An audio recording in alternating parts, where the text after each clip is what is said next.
Hey, Katie, how are you?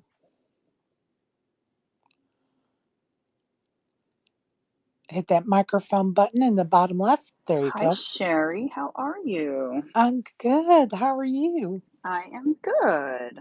Awesome. I'm glad you were able to join me tonight. Of And, course. people be popping in and out. And of course, Sure. this particular type of space usually gets a lot of replays. So, which I love that because hmm people can listen when it's convenient for them, right? So, Sure, of course. I absolutely love that. So I need to give you a little proper introduction before we get underway. Sounds good. So please welcome Katie Stone. We need to to know her a little bit better. So here we go. Our guest was a sponsored pro for BorgataPoker.com and played online for a living. She is the president of the USA Chess. Our guest has a Hendon Mob total live earnings of 188,000, listing her best live cash as a $33,000 bink for her 2018 378th place finish in the WSOP main event. Katie was a longtime radio show producer for her mom, um, involved with being a WPT instructor as well as a WPT producer. And we'll get into all of that shortly. Katie is the president of the board of directors of the Houston Restaurant Weeks. And she also founded a group called the Grindettes, which we'll dig into those fun facts too. So, welcome, Katie. I'm glad you can join me tonight. Thank you, Sherry. Thanks for having me on. Absolutely. Tell us how you got started in poker, please.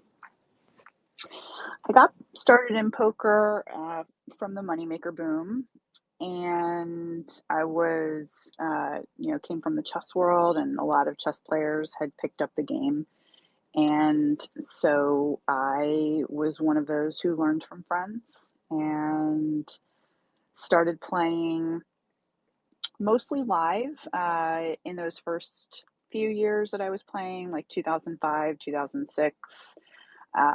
But local card rooms in the Dallas Fort Worth area, some circuit stops like Tunica, occasional trips to Shreveport. And after a couple of years, I kind of took a break and then got back into it. Um, I played the 2006 World Series, and then after that, just kind of took a couple years off and then got back into it at the end of 2008. Um, Spent most of 2009 playing live, probably spent half the year overseas in Europe, um, playing on the various EPT and WPT stops. But I was also playing online at the time too. And I was doing really well in the live Saddies that I was playing. And I had also been playing the steps on Poker Stars, which back in the day, they used to have a step system. And you could, work your way up by basically winning sit and goes to, win like packages for like EPT mains and stuff like that. Um, and because I had been playing so many of the steps and the sit and goes, they kind of greatly resembled the live saddies that I was playing, at least in the as you got close to the bubble. And so I realized at that point that my online play was directly improving my live play. And so I made the decision at the end of '09 to pretty much just go full time online. So then I pretty much just went full time online like January of 2010. And, we all know what happened about a year and a half Right, later, right, you know, right, Um, so I thought, okay, I'll move to Vegas. I'll become a live player again. Um, and, I just felt that it wasn't for me. And so I tried it. It just, didn't really, I mean, look, I was playing live poker tournaments for a living, like Right. in Right. Vegas, like Yeah. anybody. Let's face it, that ev- grind is not a fun grind. Exactly. I mean, it's literally the most difficult way to make a living in the game. I think is, playing live poker tournaments, especially if that's your only source of income, and that's your Right. only thing that you're relying on. It's very tough. And so, um, after the 2012 World Series, I basically was like, screw live poker. I walked out on my lease and put all my stuff in storage and put my little Scottish Terrier in the back of my little Mercedes, and I drove to Mexico, with about 500 of our friends. Obviously, it wasn't alone going to Just a Mexico. few close friends, 500 of us headed for the border. That's pretty much what it was, though. So it Absolutely. was, so me and Jamie Kerstetter and, Ben Yu and Clayton Newman, Katie Dozier. So I mean, there was so many of us that moved down, but Right. me and Jamie Kerstetter, we got a place together, and we were in a complex, um, that was really close to all of our friends and stuff. And I was there for a couple of years. A few of my friends are there, longer. There's some people still there, even like they, like buying houses and getting married, having kids. It's pretty cool. Right. And so it was like literally the best 2 years of my life, though, because it was so fun. And what was so cool about it was like the whole town just transformed around us, because we like saw how much, like they would come deliver food for 20 of us or something on a Sunday, and we would tip them like really well, like $50 or Sure. 100 Sure. bucks or whatever. And that would be like, how much money they might make in a long period of time versus just ordering. And so we really appreciated, the value of the dollar for them. And so we really pumped a lot of money into the town. And so like the newspaper started writing about the poker players spending all this Right. money in And Rosarito.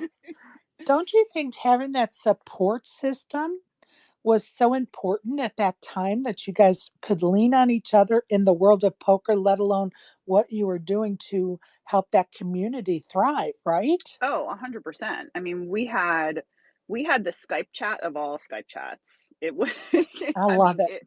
it was, and it's still alive. It's still living. But it was really cool, because it was, we were on it all the time, and it was a way for us to kind of keep track of each other and make sure, hey, finishing, we're all going to, Bettacini's this night, or hey, we're all going to Charlie's, or hey, I'm going to the Right. Walmart, who needs toilet paper, but it was, instead of a group of three people, it was, probably not 500, but it was at least a couple hundred, at the same Right. time.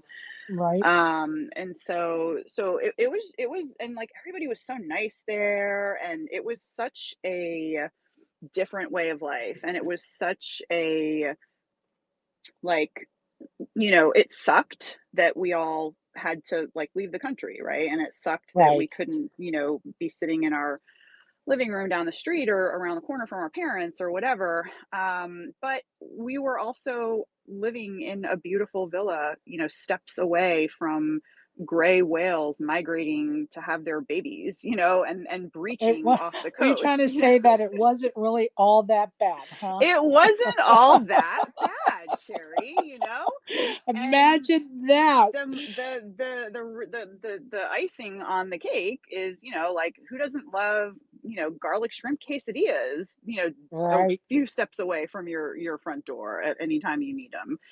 Right. It was really cool. It was very cool. And Now so, I'm yeah. go ahead. Go ahead. No, no, I was just gonna say, it was just a, for me, it was a wonderful experience. I really, really enjoyed all the people that I met down there, and I miss them. I miss those people Of that, like course. my neighbors, and the people who had the little market down the street, and you get to know everybody and stuff. The veterinarians, because we were always, you know taking all the stray animals to the vet all the time because it's so cheap and there's a huge stray animal problem there. And like, dude, me and Jamie, we were the worst. Like, because I mean, it would literally be like $15 to spay a dog or neuter, Right. and so we would just be Right. like, we have so many spay and neuter, like we have so many dogs that we can go collect and get them spayed, or I Well, mean, let me it just say something. I'm going to stop because you guys not were not the worst. You guys were the best. I mean, you were taking care of the animals. we That's tried, amazing. we tried to No, save them that's all. amazing. Now, when I was looking at your Hendon Mob, I didn't see really any mixed games entries. Do you play mixed game, variations of No Limit, I or you haven't. prefer not to? Yeah, I haven't. I mean, most of my career has been online. So I really haven't played a ton of live poker. Um, I mean, I mostly have just been playing, online tournaments. I have some, Ben Yu, who was my roommate in Rosarito, was part of other group of friends when I was living in Vegas, and they were all mixed game players. I mean, he's Right. one of the best in the world, in all of the games, and so it's not for a lack of trying, Sherry. It's not for I a hear you. lack of No, not for I a know. lack of influence. I'm just, Well, and I've been getting harassed about this for about 4 years now, especially from Robert Turner. I don't know if you're familiar with him, but he kind of brought the game of Omaha to Las Vegas, right? Mhm. He was one of the designers, so to speak, and you know he's been hounding me for years now about playing his game, and I just tell him I have played your game. I don't like your game, you know, and I just like No Limit. I'm sorry, Yeah. I do, and I've kind of been forcing myself for the last 2 years to kind of dabble in some other variations, and none of them have hit me in the square between the eyes like, hey, you got to play this, like, my Hmm. love for No Limit. So I Sure. get it. I get it. Now I'm gonna kind of pivot a little bit, Sure. and you founded a group, the Grindettes, in Hmm. 2009. And tell us. 2011. Yeah, Oh, 2011. Yep. okay, thank you for that Hmm. correction. So tell us why and who's involved and what was your purpose. So Grindettes was literally an idea I had while I was driving on the East Coast south from New Jersey down to Florida for the first WPT ever that was at the Hard Rock, and this was March of 2011 or April of 2011, and it's like a 2 day drive going from New Jersey to down to Yeah, Florida, oh, and absolutely. I was like, what do you do when you're driving for that long? You think. And I had just been, Sherry, I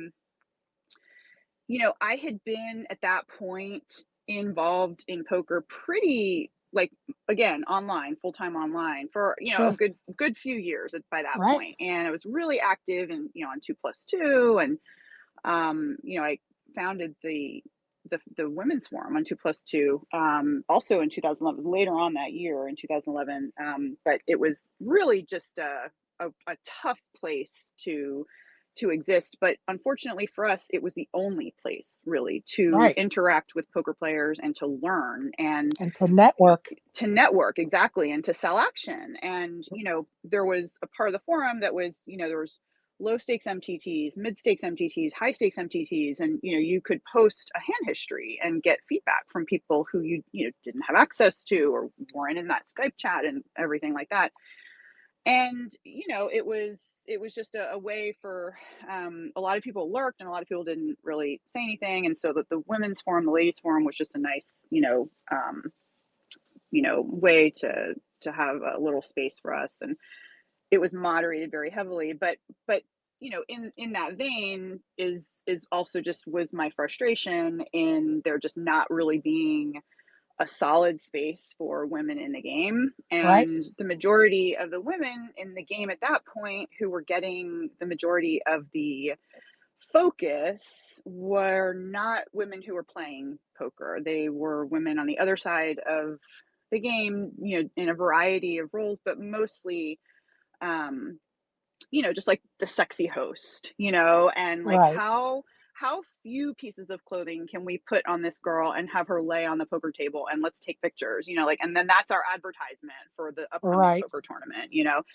And it's just, just like pattern recognition, like if you keep seeing the same thing over and over and over again, women scantily clad around poker, your brain just associates like, oh, that's what women are here for. They're just here for, to look nice, for I can't be objects to, eye candy. Yeah. yeah, just to look at. And what was significant about it is that they weren't playing, like they weren't being, there were women playing, but they weren't being focused on, they weren't being highlighted or featured or Right. talked about or anything like that, unless they were super duper famous, like top elite, women playing the game that were, just crushing at that time. And in those days, for me, there was only a few women that were doing that, like Annette, Right. 15, Right.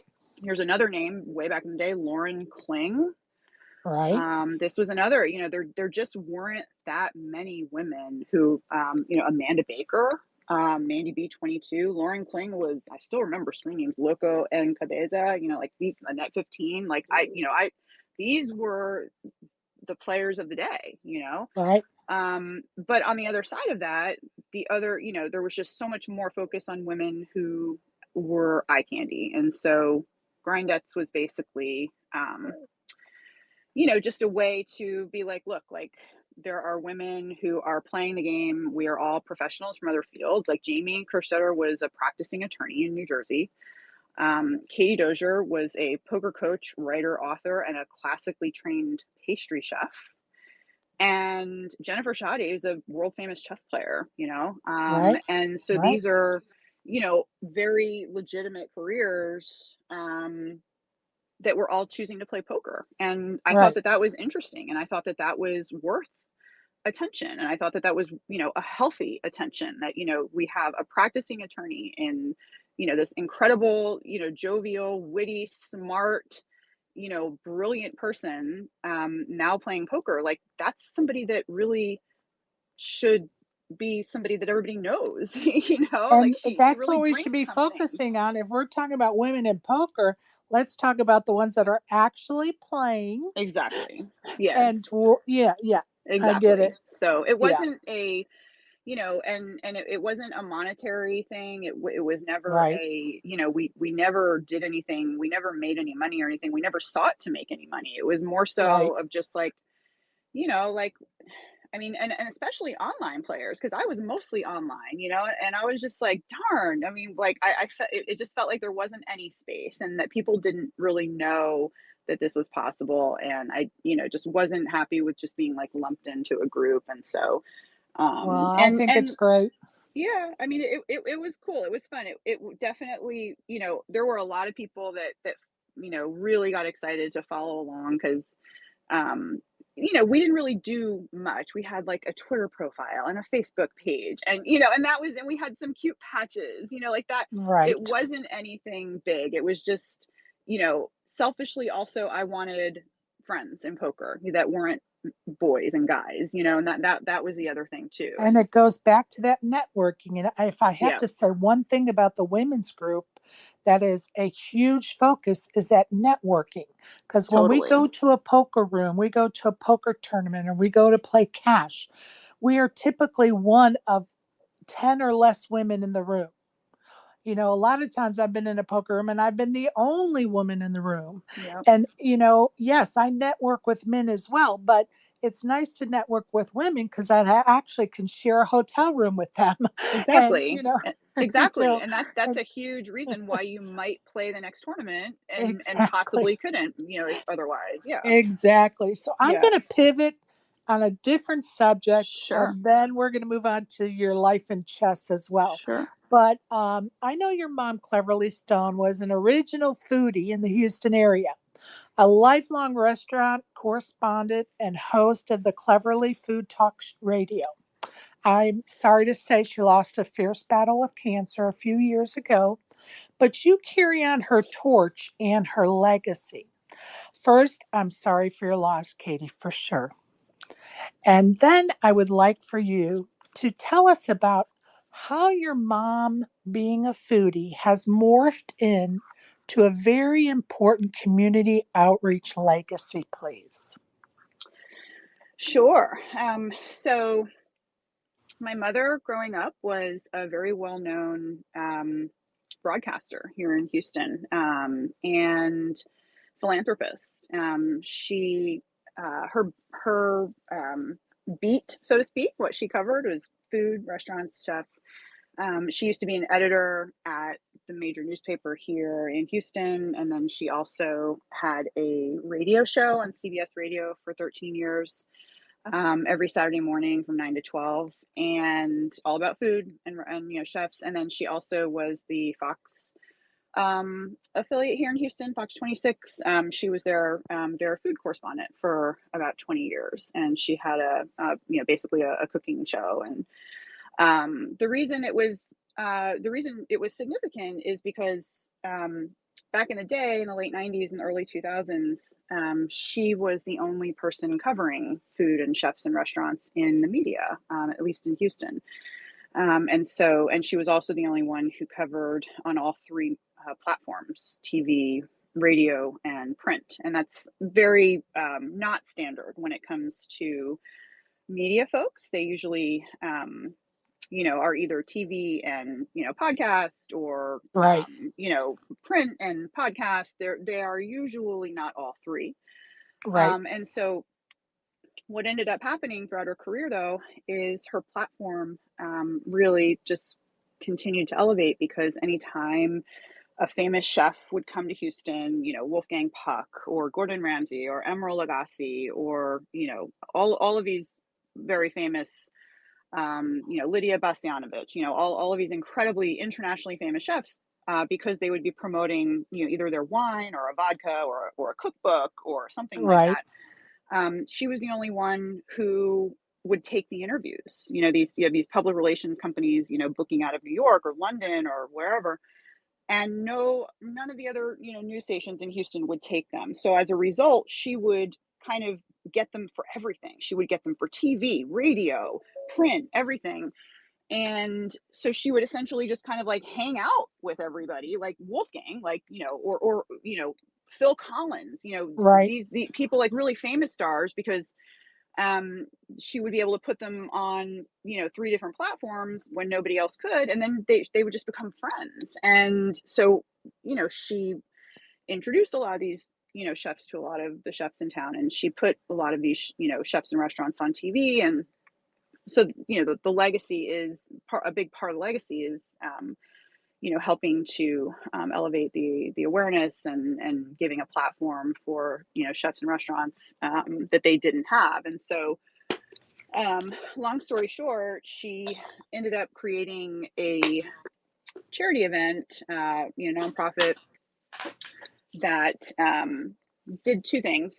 She essentially just got tired of seeing her friends laid off every August, because it's just a slow period of, it's the nationwide, August is the slowest month of the year for restaurants. So right, everyone is supposed to lose in August. And so she, in 2003, she was like, this is ridiculous. My friends have these amazing restaurants, and they can't open their doors in August because it's so slow. So she created a 1 week charity dining event that benefited the Houston Food Bank, as a fundraiser. And it was just a 1 week event. Eventually, it grew into a 5 week event. It's which is, 21. hey, Yeah. which, by the way, is currently going on Yeah, it just started. Yeah. August 1st Um, through Labor Day weekend. yeah. And over the years, it grew substantially. So from, like, 13 restaurants in year one to, there's like 410 this year. But there's two things that happened over those 21 years that really kind of changed the city. Houston now has its most profitable month of the year in hospitality. This is a pretty big deal, because you have hundreds of millions of dollars that are in play, in this city, the third largest city in the United States, that just isn't in play anywhere else. And we have national sponsors, like Stella Artois, and Fox, and Open Table, and DoorDash, and so we know things like how many reservations are being made for restaurants in Miami in July? How many reservations are being made for restaurants in New York in August? And so we know that, Houston Restaurant Weeks generates more reservations for restaurants in Houston than any other event that exists anywhere. Amazing. And we know that the restaurants have their busiest month of the year and their best month of the year because they send us their amounts that they're making when they, Right. when they make the donation, they have to share. And so we know that the majority of the participants are having their best month of the year, whereas the rest of the country is losing. And we know this because we have data that supports this. And so the other side of it is it turned out really great for the restaurants, and then it also became the the biggest check that the biggest food bank in the world gets every single year. Well, and I'm going to say, in 2022, you guys raised $18 million for that food bank. We 1.8. 1.8. Oh, they put it down. They had it as 18 million. Okay, thank you. 1.8 million. Thank you for that correction. 1.8 million. That's amazing. What a Yeah. fantastic So project. it Good yeah, so God. this is the 21st year, so it just so it's when I took over from my mom, it was 2020 COVID, and it was, a pretty tumultuous year for me because my mom passed away in May. Right. HRW is in August, and it's literally the one time a year that like all of the restaurants are looking forward to. Like the entire city is looking forward to. Of It's course. hard, and it's hard to explain. Like when I talk to people from Chicago or whatever, or LA, or I mean, any Charleston, anywhere, and they're and you're like, oh yeah, we have Houston Restaurant Weeks. And they're like, oh yeah, we had that weekend, Salt Lake City Restaurant Weeks, for a couple of days. And is it the same thing? And we're like, no, no, it's really not the same thing. It's, actually one of the city's most powerful economic drivers for 5 straight weeks, which It's amazing. When it's, I was reading about that endeavor, I was like, this is so ingenious. yeah. Like, why aren't more people like cities doing this? Like, So it's they, amazing. so they are a lot. So my mom volunteer consulted, for many, many years for many of the other restaurant weeks that occur around the country.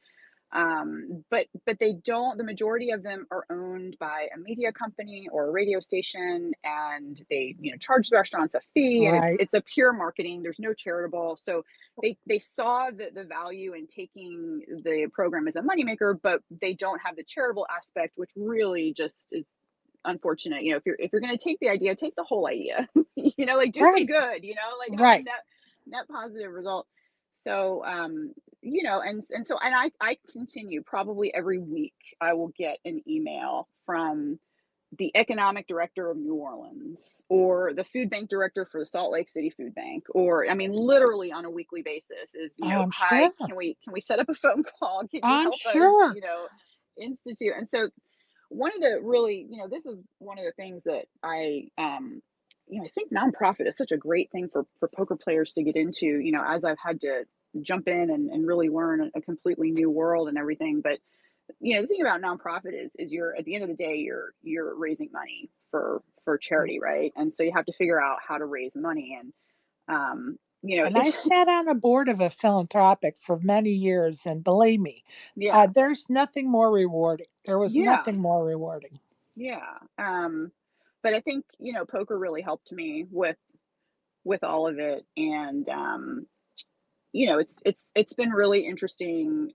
Just in we've made a lot of updates and changes and kind of automated a lot of stuff. And I've been able to use my skills from working. I was a consultant for almost 5 years for BetMGM. And yes, I was a team pro for Party Poker at BetMGM, but most of my work was on the back end. Right. Working with Reducing.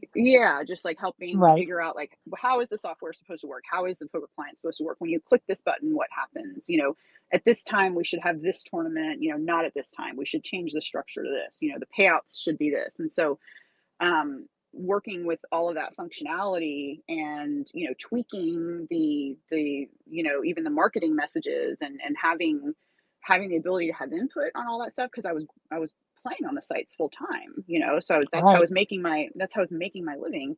But then I also had this input on the back end, like, hey guys, this is, this needs to be fixed. That all of that and that back and forth for 5 years with a very, highly technical, very highly advanced corporation that MGM, Absolutely.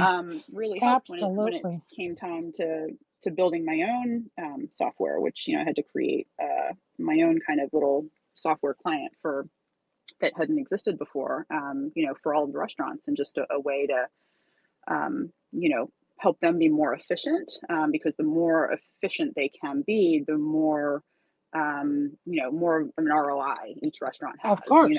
Of and course. so I've really been able to um, it's been very rewarding, being able to connect with so many people, and be able to see how my mother's platform and legacy is continuing to help literally millions of people. And it's It's pretty amazing. The amazing. whole Yep. endeavor from start to finish, your mom's vision, how she networked with, cities around the Sure. nation, and you carry that torch. It's an amazing endeavor, and I applaud the entire thing. It's just awesome. I'm going to Thanks. pivot yet Sure. again, because I know your time is a limited time Oh, tonight, and I'm good. Yeah.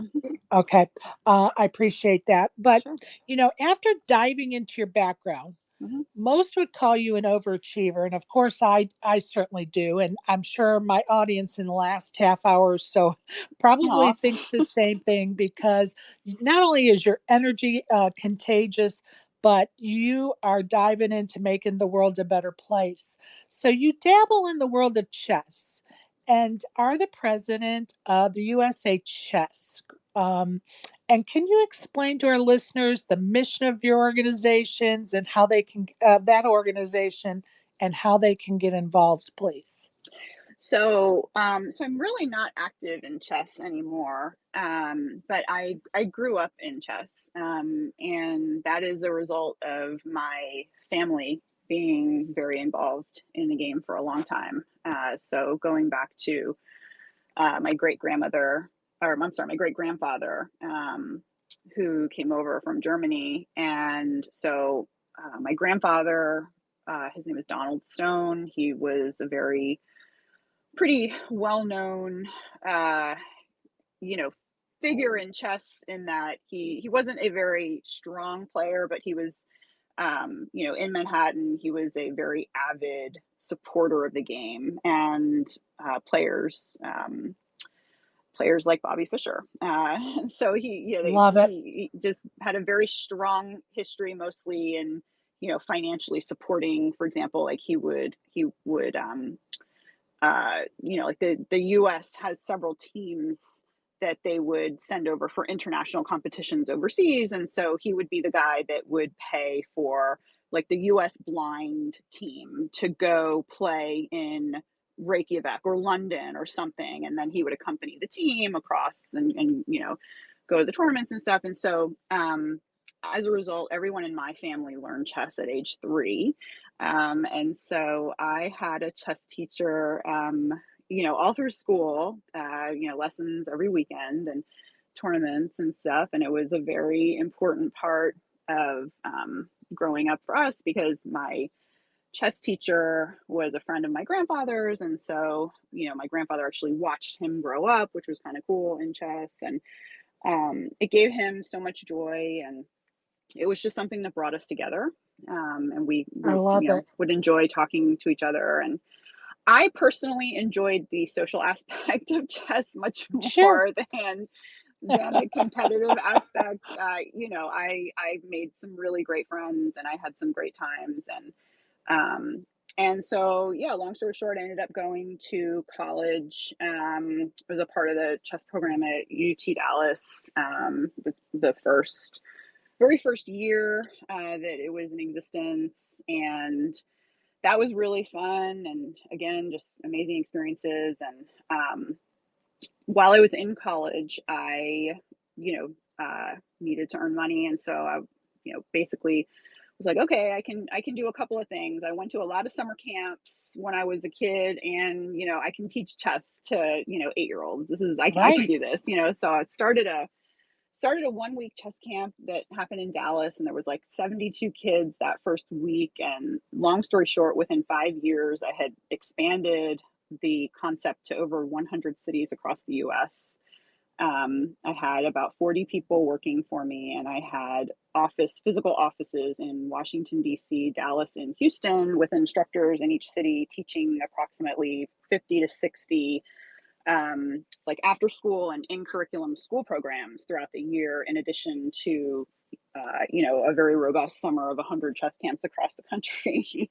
That's amazing, Katie. It was cool. It was great. It was an industry that didn't exist. There were chess camps that existed for very elite, high level players, like kids that were going to play like the world championships and stuff. But there really did not exist um, a camp environment that would allow kids to have fun with the game, not focus solely on the competitive nature of the game, which is not what attracted me to the game, but more the social aspect. And what, they're probably going to learn something even though they don't know it, but just make sure they're having fun.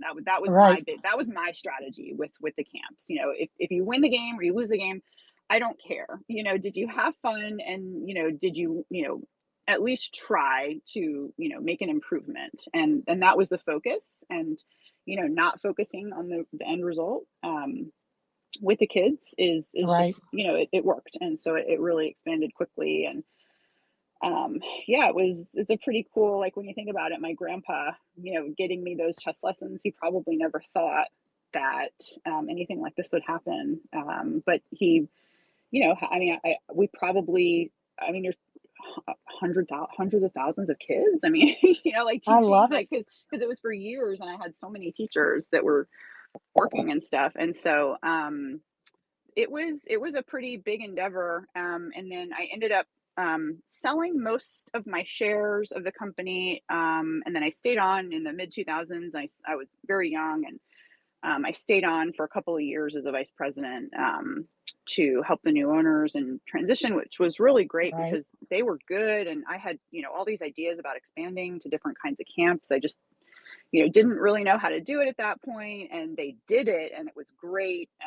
And it was good. And so I still worked with them for as a just a kind of a consultant for a few years after that. And but by, like, 2008, I was, full time into poker. So I think the last time I worked with them was probably 2007, and then 2008 I was, full time back into poker at that point. And so What a chess great is endeavor. What a great, I mean, honestly, you found another niche to, yeah. apply some good old elbow grease to, and came out on top of that endeavor. And that's amazing. Well, what's Uh, interesting is my mom named the company for me.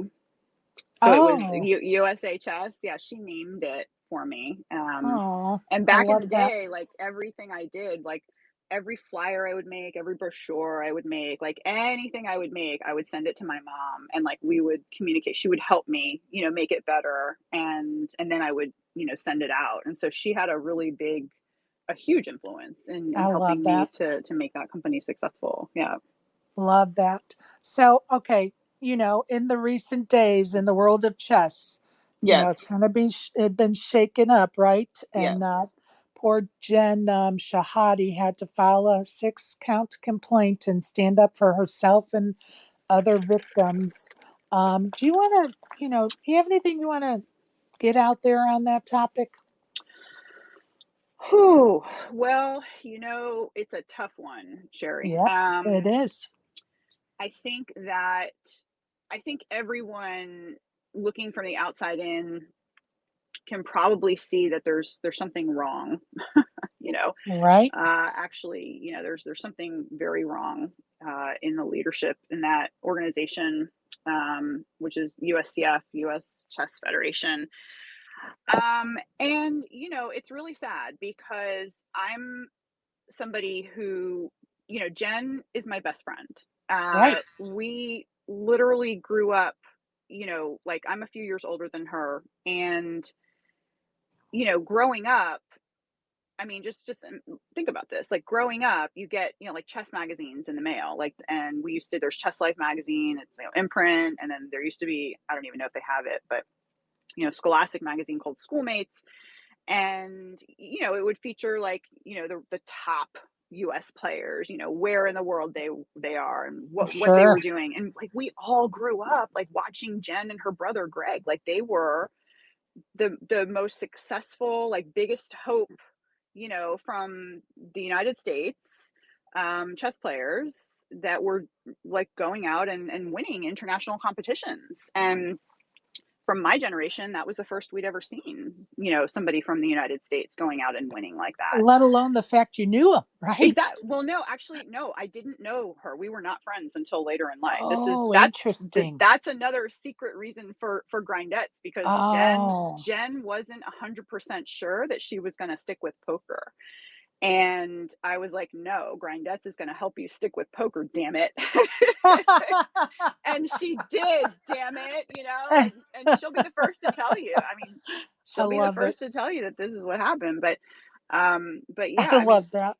so it's especially tough for me to watch, because now from my perspective, Sherry, of being a nonprofit president, I know how important it is to like what all that means, right? Like there's a Right. lot that goes into being in the nonprofit world, Hell from yeah. following the rules to making sure you're tax compliant, making sure You're you're following transparent. your mission exactly, and all of that. And so knowing that US chess in this country was basically propped up by Jen and her brother, as far as like the next, like what's, excitement, like what's going on, like where are they now, like what are they winning, like who did they win against, who did they play, like Right.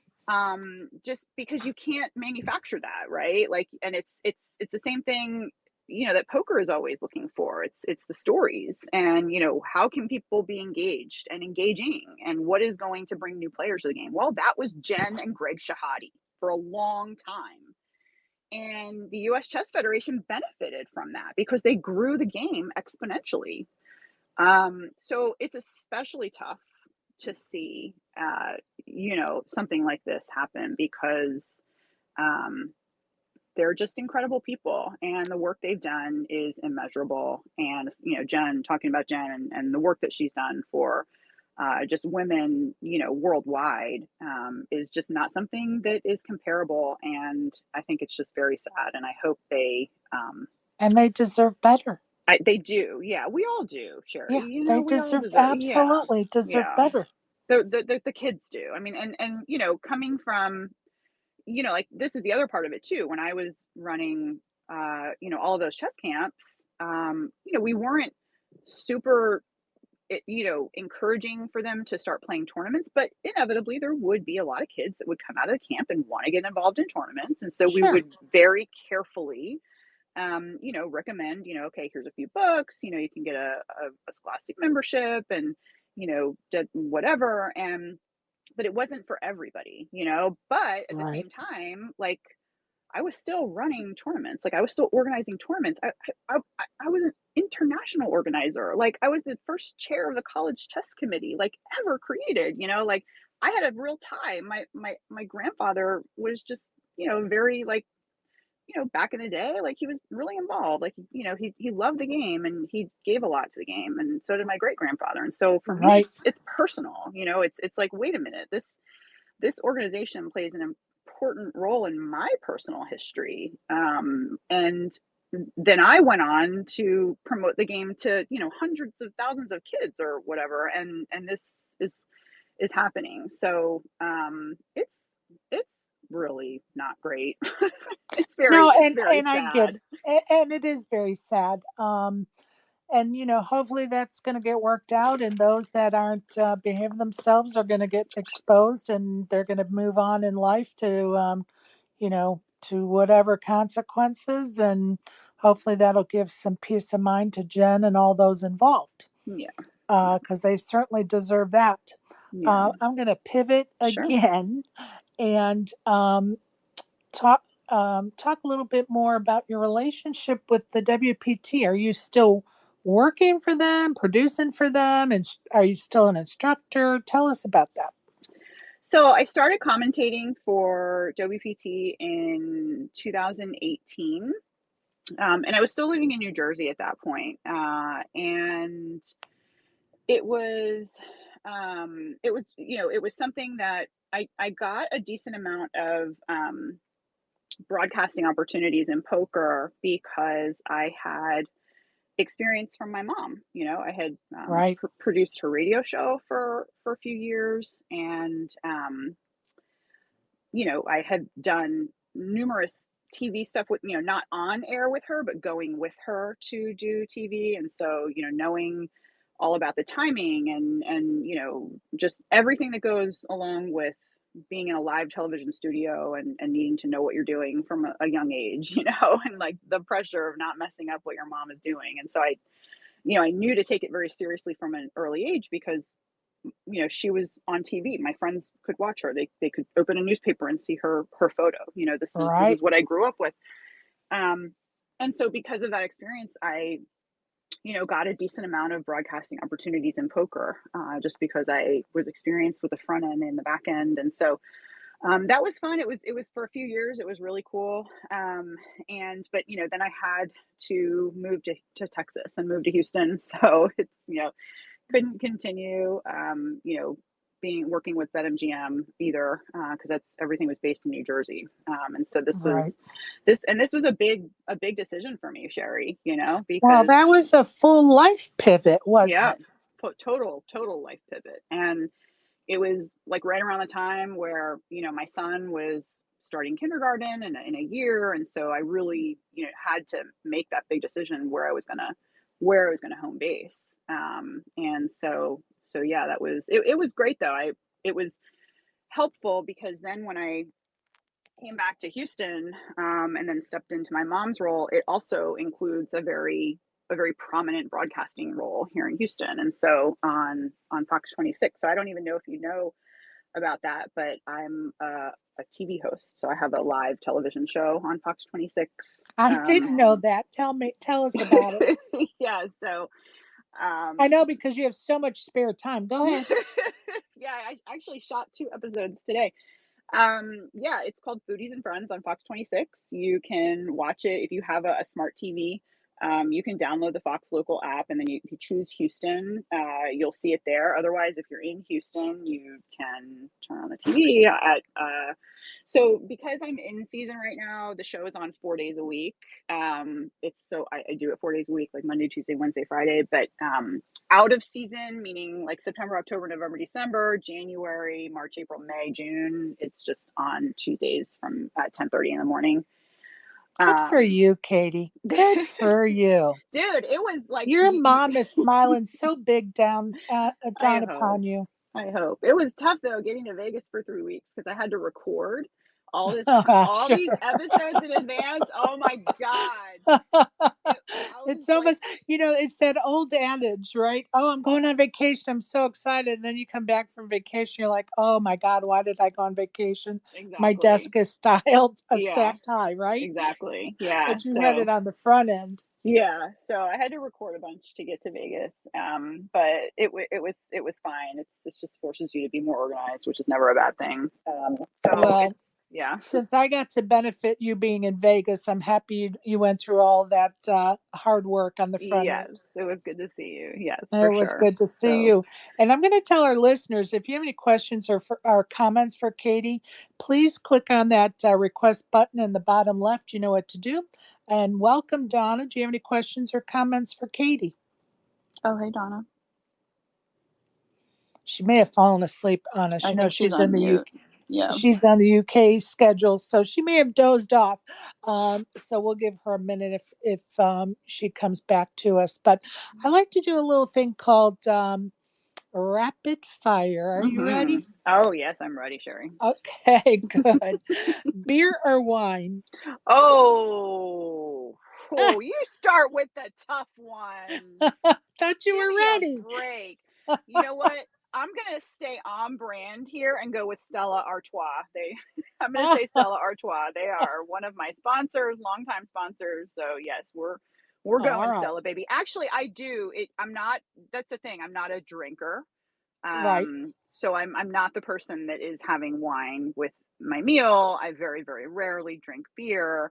Occasionally I'll have a glass of champagne. But I do say that I enjoy, if I have to drink a beer, I do like the taste of Stella. So I The will do good that. old Stella. Yeah. All right. Burgers or pizza? Oh, Sherry. Stop. I'm going with pizza. Oh my, I'm I love you Jersey. more. I'm Jersey, you And I'm know. from Chicago, so I'm taking the pizza. Uh, beach or mountains? Oh, beach. I'm Jersey Shore. I mean, the seagulls and the salt water, for me, there's I know no that's better right. sound, no better smell. Yeah. I know that's right. Yeah. Poker or chess? Poker, because, chess is really great for, it's really great for some things, but poker, I think, is great for everything. I know that. Um, I agree. I yeah. agree. Yeah. Points well made. Dishes or cook? Oh my God. You do not want me cooking, Sherry. Ah, Sherry, Sherry, Sherry. hey, I you can't should have make said reservation. I can't make white rice, Oh, Sherry. I am not oh, exaggerating. I cannot make white rice. So that's funny. this is, yeah, you don't want me in the kitchen. No. That's funny. No, ma'am. All right, texting or talking? Oh, talking. I'm old. Me too, girl. Look, dude, Me come too. on. I mean, and Me too.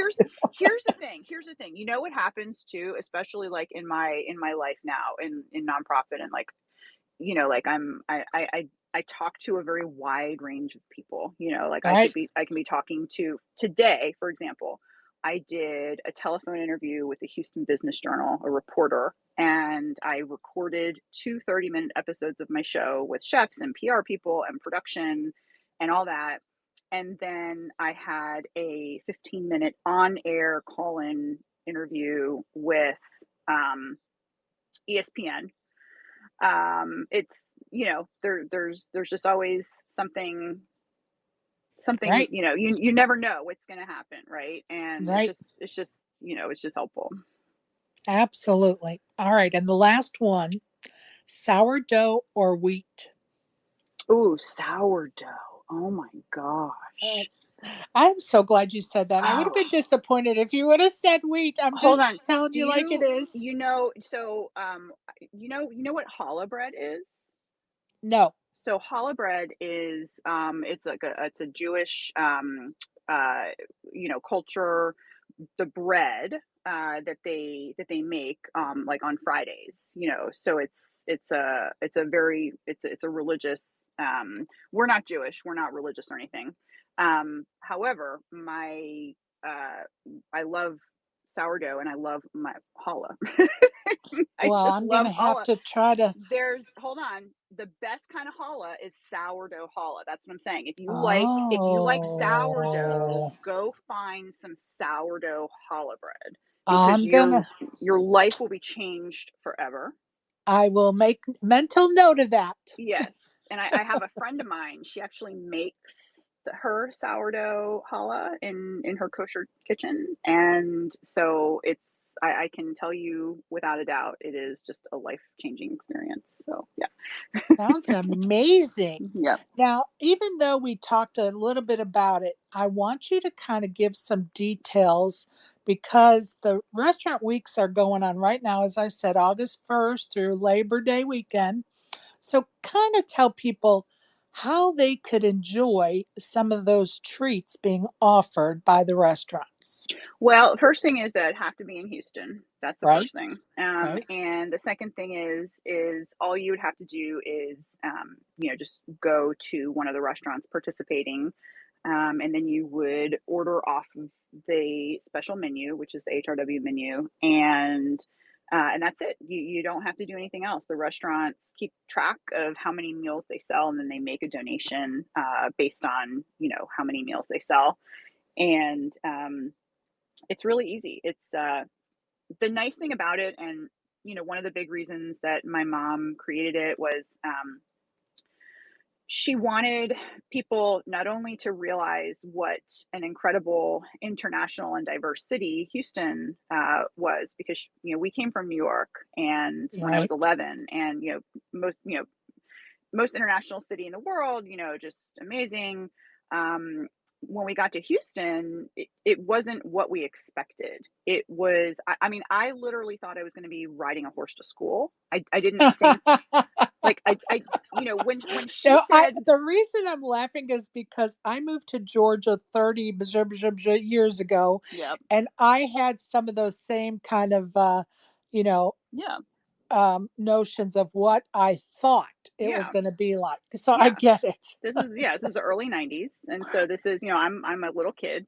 Yep. And she's like, "Yeah, we're moving to Houston. We have no family, no relatives anywhere past Pennsylvania." And I'm like, "Yo, let's go." Because I was into horses, Right. and I was totally fine with it. And so it was a big move, but it was fun. It was awesome.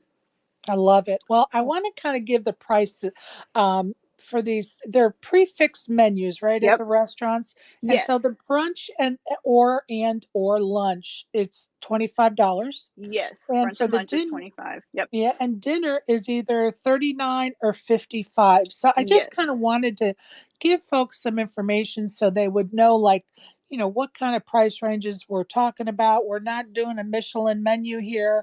We're doing, Well, yeah, yeah, yeah, and it's definitely. I mean, there are there's 400 restaurants.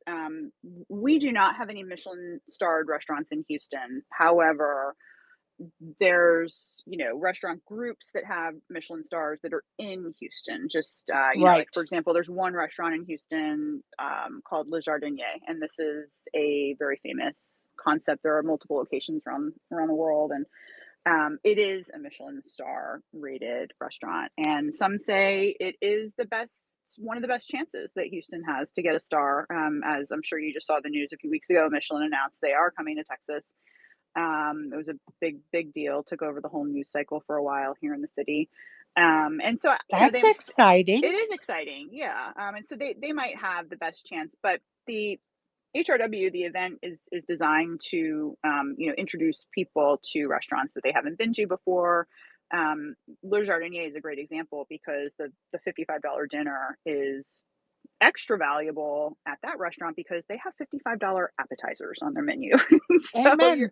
so you're getting, at restaurants like that, you're getting three courses for a pretty good deal. And it accomplished my mother's goal of showing folks the diversity in Houston's restaurant scene, and also exposing them to fine dining, because originally the event was founded as more of a fine dining event, Right.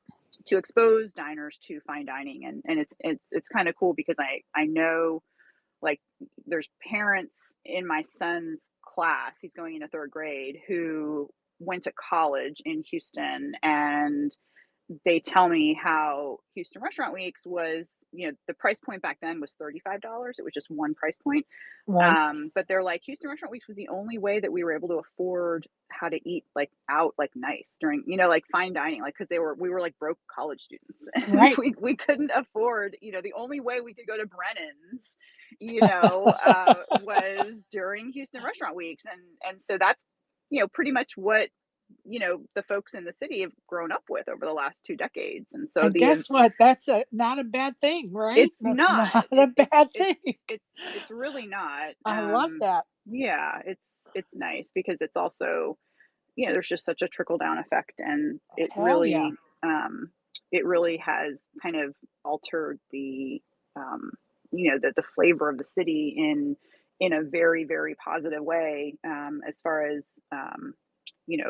charitable dining endeavors. Because there's a few other restaurant weeks organizations that have been created out of Houston in the last few years. Latin restaurant weeks, Black restaurant weeks, and these are events that have gone Awesome. nationwide. And so it's, when you think about and they do have charitable components associated with them, which is amazing. And so when you think about just the legacy, and those are being modeled directly after Houston Restaurant Weeks, that's a really good thing. And That's a great thing. you're helping people even beyond Houston because they're benefiting from that event and that particular, charitable aspect. And so, so it really Such is a great trickle very down fun. effect. Yeah, it's And, fun. It's a and now I really nice want you to, spirit. I'm gonna pivot you again. Sure. And for those, and we're going to pretend I belong to this statement because I have been to Texas to play poker, but we're going to pretend that I haven't. So for those of us that have never been to Houston to play Texas to To play play poker, Texas yeah, Hold'em, to play yes. Texas Hold'em in Texas, in Houston, tell us places you would recommend to play. So again, I don't play too much poker these days, but Right. I do. When I do, I have pretty much just stuck to, at least in Houston, I pretty much just stuck to champions, Right. because I mean, let's face it, it's these rooms are operating in kind of a gray area. 100%. They I don't know all of these people. I mean, the last, I came up in these kinds of card rooms too, in like 2005, Right. 2006 in Dallas. And so, I am not going to just be 100%, believing that everything is going to be okay in these rooms. And I'm talking everything from security to, just everything. Um, so And let's talk about champions for a minute because I love the concept that they have a hotel attached. That it's kind of a one-stop shop, right? It is. It's pretty cool. They bought, so it's a company. They have locations, I think I want to say Dallas is their hub, and then Houston, and there may be one other location, I don't know.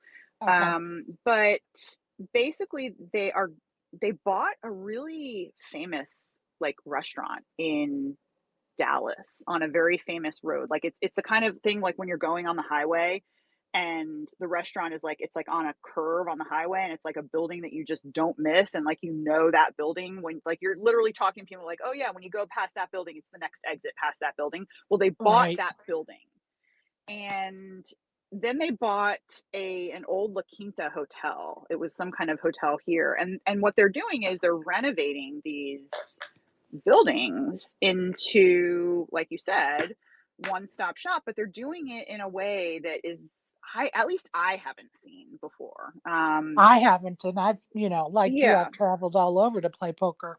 yeah. So they, not only are they bringing in legit people, like if you've, there's a few folks who have worked the World Series of Poker for the last 20 years. And specifically like April and Brian are two of Yeah, them. April. Yeah. Yeah, they're And, amazing. and Brian, Yeah. like if, and every Yeah. final table that's been a feature table, tall, skinny Brian, Yep. black curly hair, if you've played at the World Series in the last 20 years, you have seen these two individuals because they were prominent. Well, they live in Houston now, Sherry. They Yep. they are I they are know. the main She people. messaged me when it was going down. I know. Yeah, I'm happy for him. and there's others that they took too. So, that was the first like really big positive step in my opinion. Like, okay, you have a legit team who knows what the heck they're doing. You're not just Right. hiring, Billy from down the street who, dealt cards in 1971 at his grandpa's place, like Right.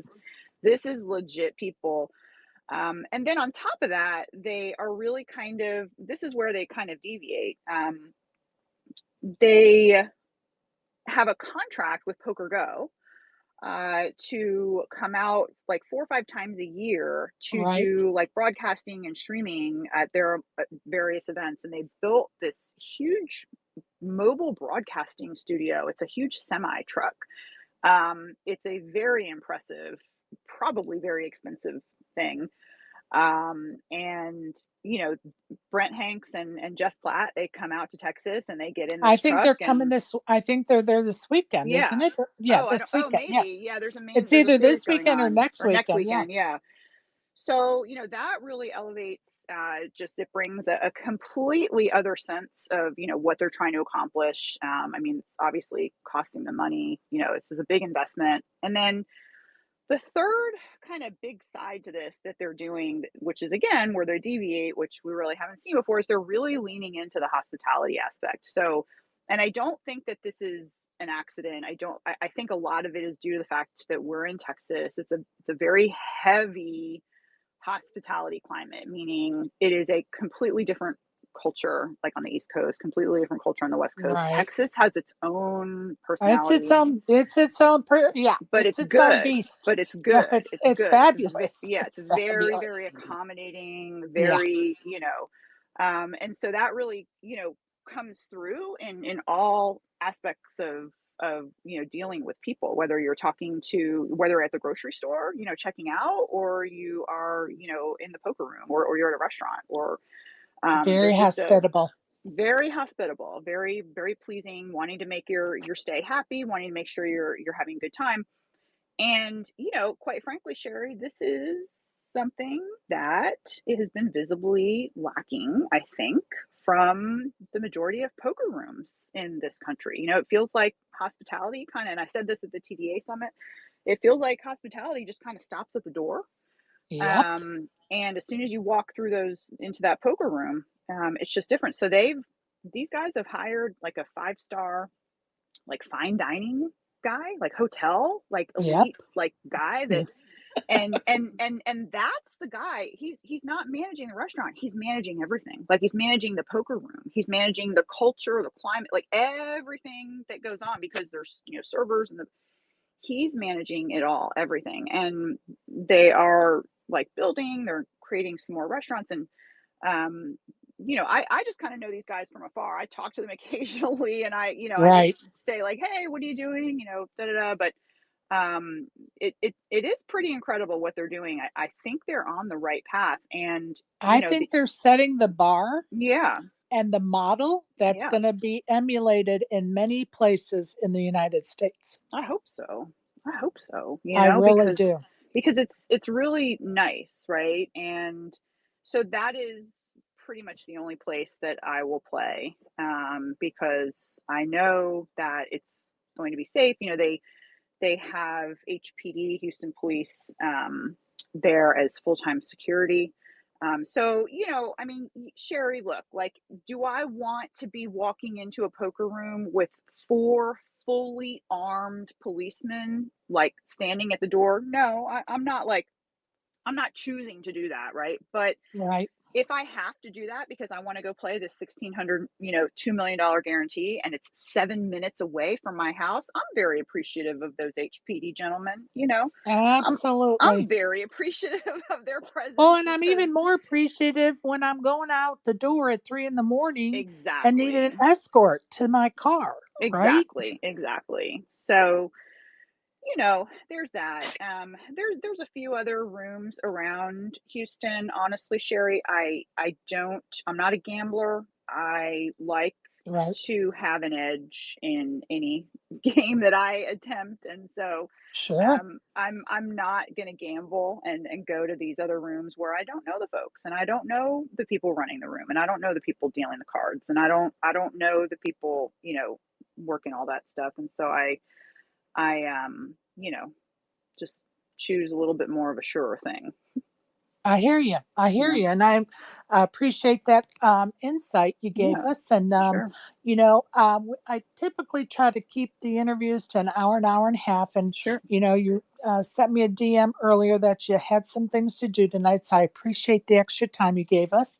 But I'm going to let you off the hook. And I'm so glad you joined us, Katie. It's always fun to chat with you in the spaces. And it was even more fun to chat with you in real life in Nevada when I was there for the WSOP. And hopefully I'll see you in December.